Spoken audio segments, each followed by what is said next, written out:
Guys, good morning. Magpapakain tayo ng ating mga kalapate, no? So mga young bird to na panglaban namin sa OLR, no? Ayan. So kaso ang kukulit. Ang kukulit. So dapat may ilagay na to sa OLR. No, kasi nga baka mag-overfly. Ayan. Makukulit yung mga to. Tingnan mo isa. Hindi to talaga trabaho niya. Oh. Dadapaan niya yung patuka. Para siyang no? Patay gutom. No? Parang hindi pinapakain. So guys, may good news tayo. No? So nakompleto natin yung training natin sa South. No? Training ng South. Pero, no? Ang bad news, may nagkaroon ng sakit, no? So speaking of sakit, lalo na pag naglalaro kayo, so yung ibang mga player, no, yung pera, no, nagpapakain po tayo ng kalapati, guys, no, ayan. So ay, sumapon ko kalapati, nakita ko. Oh. So guys, kapag sumali ka ng karera, talagang kaakibat mo o kakambal mo yung pagdapon ng sakit sa iyong group, no?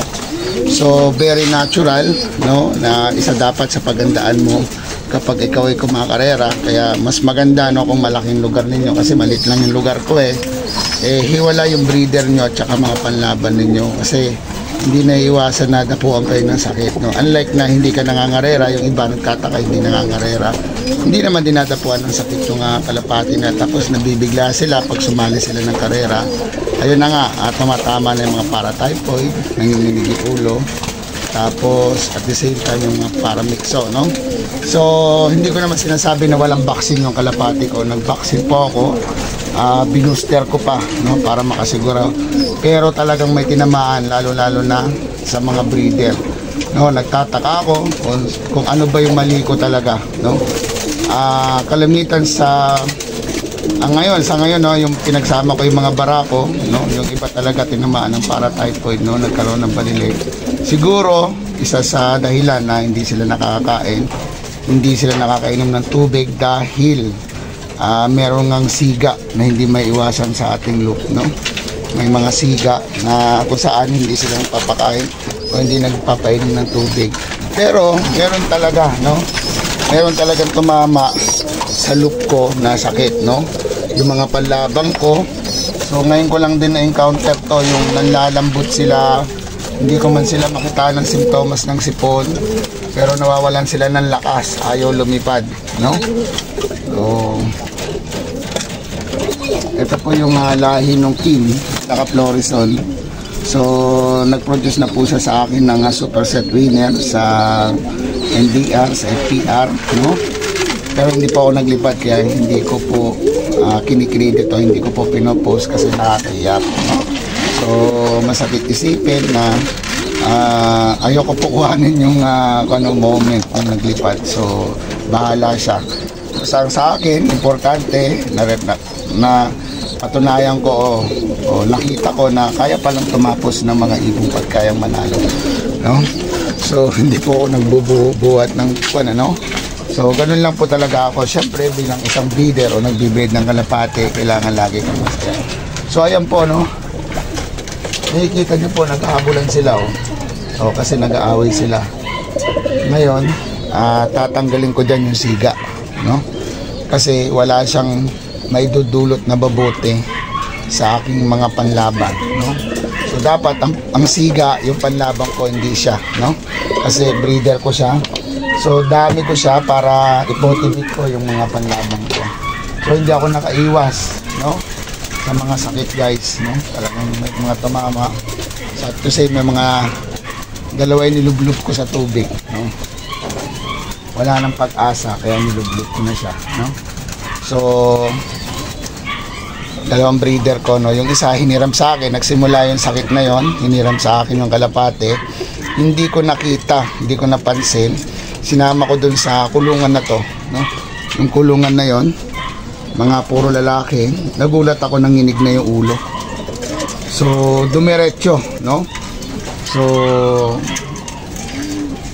una siya lang, nagulat ako, meron na naman pangalawa, may pangatlo. Pero yung pangalawa at saka pangatlo guys, nakuha na natin, no? Nagamot natin, nagapan natin. Yung pangalawa, ay yung kuha naman, yung kasagsaga naman ng hangin, yung nagpapalipad ako, pagbaba ng kalapati natin guys, no? Pagbaba ng kalapati natin, ang nangyari, tawag nito, yung pagbaba naman, mamaya-maya, tumagilid na yung kanilang mga ulo. So, isa sa nakita ko talaga, hindi ko palagi ko tong inoobserbahan, no guys, na kapag mahangin talaga, lalong-lalo na pagkagaling dito sa south, yung hangin, no, dito banda, no, talagang sila, sabi kong delikado, no, deadliest, no. So marami kang makukuhang sakit, no. So hindi ko 100% na sure sa inyo, kaya maaari kong i-recommenda sa inyo nating kapag mahangin yung dumadating yung mga ganitong panahon na mahangin, mas maganda na ikulong nyo yung inyong mga kalapate. Kaya nabasa ko rin na yung mga kalapate na lalaging na nagmo-moist, no, yung basa yung kanilang mga kwan, wala pong hindi po sila talaga nananalo, kasi ang gusto po ng kalapate lagi silang tuyo, ayaw po nila ng basa, no. So tapos na yung pinakain ko ng oil. So sa ngayon tapos na po ako mag-breed, yan na, nakahiwalay na. So ito nire-recover ko lang kasi nga katatapos lang magsubo niyan, kung ilalagay ko siya sa breedingan ay sa mga babae, possible na magkaroon siya ng problema, no. So ito na email ko. So laging ganyan yung itsura ng email na yan, no. So paano ko nasabi sa inyo, naranasan ko nating tapos ko na mag-breed, ilalagay ko ngayon doon sa marami. Ang nangyayari guys, dahil hindi pa siya puro recover, mahina pa yung katawan niya dahil nagsubo siya, so nagkakaroon po siya ng problema, nagkakasakit po siya, no. So mas maganda na pabayaan niya muna hanggang makarecover siya, saka niyo siya ilagay doon sa may marami, no. So prepare ako ngayon south, pero matagal pang south, no. So siguro maglalaro ako south, possible mga 10 birds lang, no, o kaya 5 birds. So hindi po excuse me kaya hindi pa ako makapag-vlog, no. At isa pa guys, yung vlog ko, no, hindi ako makapag-vlog dahil nawalan ako ng boses, dahil pinagbabawal ako ng doktor dito sa mga kalapate, dahil doon nga sa mga ating pumapagpag sila, may mga maliliit, allergic na ako, no. Kaya napansin nyo ngayon, naka-face mask ako. So umakyat ako ngayon dahil nakalimutan ko yung mga young bird ko na isara yung kulungan. So nasa labas sila lahat. So sana walang mawala, no. So nandun sila ngayon sa poste. So kaso may ilap kaya pag nakita ko liliparan na yun. Ayun sila sa poste. Ito yung iba, no. Kaya dahan-dahan ako guys.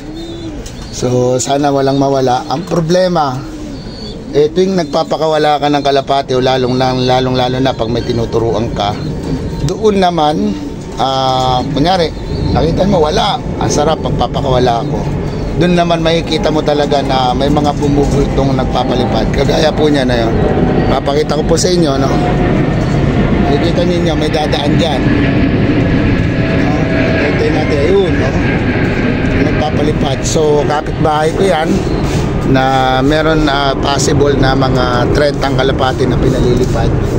So ang problema niyan guys, kapag nahatakin yung mga young bird, maaaring mawala, no. So maaaring hindi niya makuha, pero dahil hindi matukoy basta na inyong mga kalapati, nalilito pa sila dahil young bird pa sila, maaaring dalhin nila o palayo, no. So doon na struggle yung young bird. Kung matalino yung young bird, makakauwi, no. At napakaganda pong senyalis nyon, kasi ibig sabihin matalino po yung inyong binibreed. no? So ayun, ano. So dalawa po yan. Kaganina bumaba na yung sa kapitbahay, sumabay po yung dalawang kalapati natin na inakay at thanks na nakauwi po sila, thanks God, no? So syempre, no, ang lahat naman ng ginagawa natin kung may pahintulot din ng ating Panginoon, no? So sana doon lang tayo sa kabutihan, hindi po doon sa mga kasamaan, no?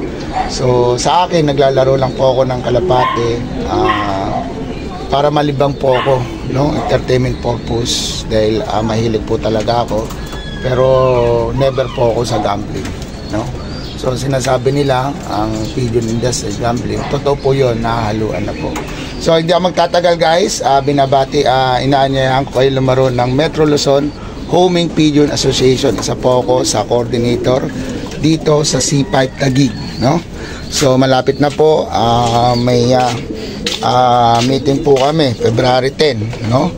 At para mapag-usapan namin kung ano yung mga dapat gawin at ano yung maganda para sa mga player na isasuggest ng mga coordinator para ang mga player hindi makuha, no? Hindi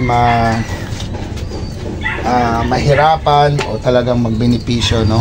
So isa na rito yung mga palarong pangmasa, no entry fee. Kaya napaganda po, no, na salihan nitong club na to at sinisigurado ng aming presidente na malinis at talagang ang player po ang makikinabang, no? So sad to say, no, na talagang maraming mga ngalapati na naghahanap ng mga pair, no? Ibig sabihin ng patas na laban, no? So sa lalaki kasi ng premyo ngayon, no, hindi natin maiwasan, no, guys, no? So sa ngayon, monitor ako ng mga young bird ko, at ang mga kalapati natin ngayon, guys, ang tawag nito, fasting, no? Hindi po sila kakain. Ang pinakain lang po natin yung may mga inakain. So of course yung panlaban natin, no? So dito yung babae ko, pag naglalaro ako, dito yung lalaki, no? So yan. Pero ngayon pinagsama ko na sila kasi may nangbubugbog yung Balkans ko, yun, no? Lumipad, no? So susunod, marami pa tayong topic. Nagpapasalamat ako dahil na kompleto yung aking training at derby na, no? Nakaabot po tayo ng derby. So ang problema lang inuulit ko, nagkaroon ng problema yung kalapati natin at nire-recover natin. Titingnan natin kung sino yung uubra.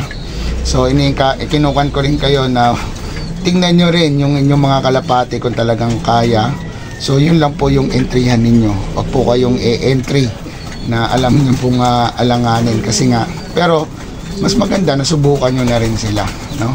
Pero mas i-priority ninyo yung hindi ko naman sinasabing yung mahina hindi matalino, yung malakas matalino, hindi ganon, vice versa. So pare-parehas lang po yan. Lahat po yan trial and error, no?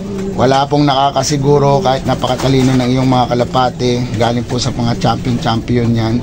Wala pong makakasiguro kung makakatapos po yan. Siyempre sa inyong sistema at pag-obserba kasama po yan, no? So magaling yung kalapate, yung handler hindi magaling, useless, no? Magaling yung handler, bobo yung kalapate, useless. Ibig sabihin mas maganda nagbe-blend kayo, no? Kumbaga sa katagal-tagal mo na naglalaro, nakikita mo yung dapat mong gawin, nakakabuo ka ng isang sistema na kung saan yung mga kalapati nakakauwi kahit hindi ka nananalo. Pero mas maganda kung nananalo ka, guys, no? Yun po ang mas maganda, no? So ngayon tapos na ako magpakain at inihintay ko lang po yung mga inakay po para hindi sila mag-overfly. So see you in next vlog, guys. Maraming salamat dahil nakaabot ka sa akin sa dulo ng aking vlog, no? So more ako, guys, kasi sa sa talking hindi ako nagpapakita ng kalapate kasi marami na po kayong kalapate, siguro nananawa na rin kayo sa kalapate. Ang akin lang, guys, konting tips, no?